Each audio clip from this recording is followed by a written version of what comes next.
आजाद बोल इंडिया आप देख रहे हैं, आपके साथ में आदिल खान आजाद। इस वीडियो में आप देखेंगे अबू उबैदा ने दी हमास की नई गाइडलाइन, नेतन्याहू ने मांगी माफी और ब्रिटेन ने इजराइल को दिए जाने वाले हथियार रोक दिए। सबसे पहले बात अबू उबैदा के बयान की। हमास के मिलिट्री विंग अल कस्साम ब्रिगेड के स्पोक्स पर्सन अबू उबैदा ने लड़ाकों के लिए एक बड़ी गाइडलाइन जारी कर दी है। साथ ही इजराइल को नई वार्निंग दी है। ये वार्निंग हमास के कब्जे में मौजूद बंधकों यानी हॉस्टेजेस को लेकर है। अबू उबैदा ने कहा है कि इजरायली फौज ने अगर अपनी रेड नहीं रोकी तो फिर बाकी बचे तमाम बंधक ताबूतों में इजराइल वापस जाएंगे, सांस लेते हुए नहीं। हाल ही में गाजा से 6 और हॉस्टेजेस की बॉडी मिलने के बाद बेंजामिन नेतन्याहू पर हमास से डील करने के लिए लगातार प्रेशर बढ़ता जा रहा है। हालांकि जंग के लिए नेतन्याहू की सनक अब भी बरकरार है। कल पूरा इजराइल बंद था, लाखों लोग सड़कों पर थे, सब कह रहे थे डील करो, लेकिन बावजूद इस सब के इजरायली फौज वेस्ट बैंक और गजा में लगातार अपने ऑपरेशन जारी रखते हुए हमले कर रही थी। कई बेगुनाहों की जान कल भी गई। इस सब के बीच हमास की मिलिट्री विंग की तरफ से यह बयान आया और इस बयान में कहा गया कि अगर इजरायली फौज ने अपनी रेड जारी रखी तो फिर इंतजाम रखिए उन ताबूतों का जिनमें उन्हें दफनाया जाना है, जिन हॉस्टेजेस को आप वापस जिंदा चाहते हैं। हमास के लिए मिलिट्री विंग कस्साम ब्रिगेड की तरफ से अबू उबैदा स्पोक्स पर्सन है। उन्होंने कहा कि इजरायली फौज ने ऐसे ही अगर अपने हमले जारी रखे तो फिर हॉस्टेजेस का जिंदा वापस लौटना मुश्किल होगा। साथ ही उन्होंने बताया कि इन हॉस्टेजेस की सिक्योरिटी करने वाले लड़ाकों को नई गाइडलाइंस दे दी गई हैं, यानी जब भी कभी इजरायली फौजी करीब आए तो हॉस्टेजेस के साथ क्या करना है या हॉस्टेजेस की सिक्योरिटी को लेकर क्या करना है, इसको लेकर हमास के उन गार्ड्स को नई गाइडलाइंस दी गई हैं जो हॉस्टेजेस की सिक्योरिटी में लगे हुए हैं। ये गाइडलाइंस क्या हैं दोस्तों, नहीं पता। अबू उबैदा ने सिर्फ इतना बताया कि उन्हें गाइडलाइंस दे दी गई और ये गाइडलाइंस बेहद खास हैं।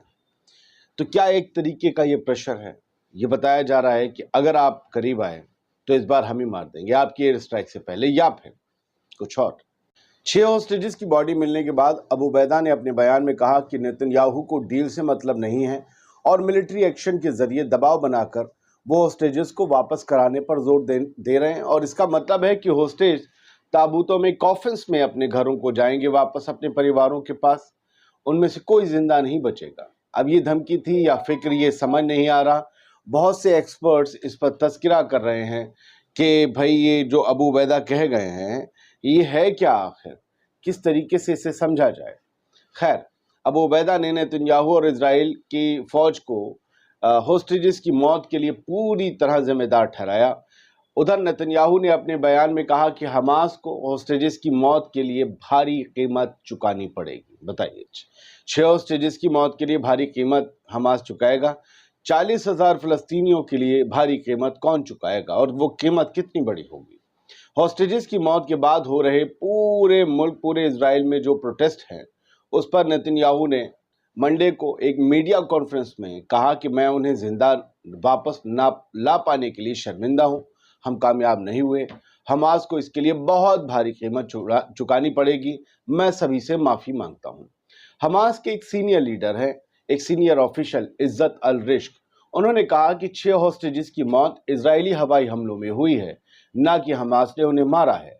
इज्जत अल रिश्क ने उन तमाम इल्जामों को सिरे से नकार दिया जिसमें ये कहा गया था कि हॉस्टेजेस की सिक्योरिटी में तैनात हमास के लड़ाकों ने इजरायली रेड के बाद हॉस्टेजेस को मार दिया, जबकि अबू उबैदा के बयान ने इन तमाम इल्जामों को सिरे से भी खारिज किया है। उबैदा के भी, इज्जत अल रिश्क के भी और तमाम ऑफिशियल समाज के यही कह रहा है। ब्रिटेन ने जो कहा है अब वो जरा मतलब हो सकता है, वहां पर लोगों ने, हजारों लोगों ने अपने जूते रखे हैं सड़क पर इस याद में कि ये उन बच्चों और नौजवानों के मारे गए जूते हैं जो फिलिस्तीन में, गजा में इजरायली बमबारी में शहीद हो गए। Thousands of shoes were left in Spain to draw attention to the children of Gaza killed in Israeli attacks. गजा में जो बच्चे मारे गए हैं उनकी याद में जूते